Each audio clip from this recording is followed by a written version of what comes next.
Trump's speeches Saturday were overshadowed by a clarification that his campaign needed to make about something he said on Friday, where he said this, quote, we won't have to vote anymore in 4 years. What are we learning about that comment? Well, Hena, it is very typical for Trump's remarks from the day before to overshadow, say, the remarks of the next day if it was something particularly controversial. But here he was speaking to a core voter bloc, those Christian voters, those Republican Christian voters. Now, I spoke with some on Trump's team about these comments that they are now getting flack for, but they tell me they are leaning into these, as they typically do with any kind of comments that Trump makes. In a statement that they sent over to NewsNation, we learned that in it, they are trying to sow division. That is what Trump says about those criticizing his remarks.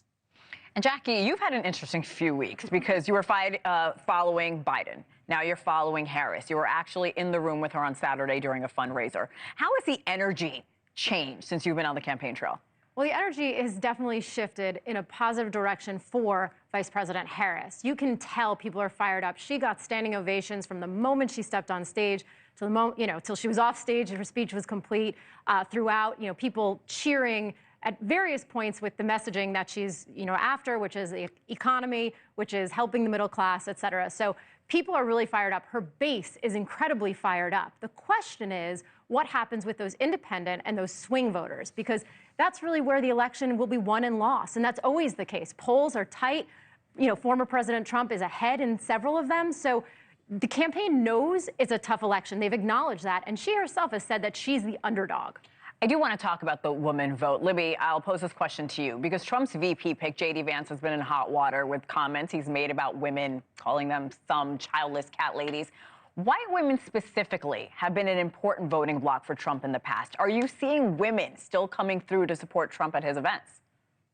Yeah, we do see, of course, a lot of women turn out to these events, but that doesn't negate the importance of these kinds of comments that are getting a lot of, clapback, especially from, we're seeing some Republicans even say that there is some buyer's remorse with JD Vance as the VP pick. But Trump himself, when he's on the trail, he does say that he is standing by his VP pick. The two held a joint rally yesterday in Minnesota. But again, those comments, of course, continue to get replayed, just like those comments we just spoke about from Trump speaking about voting.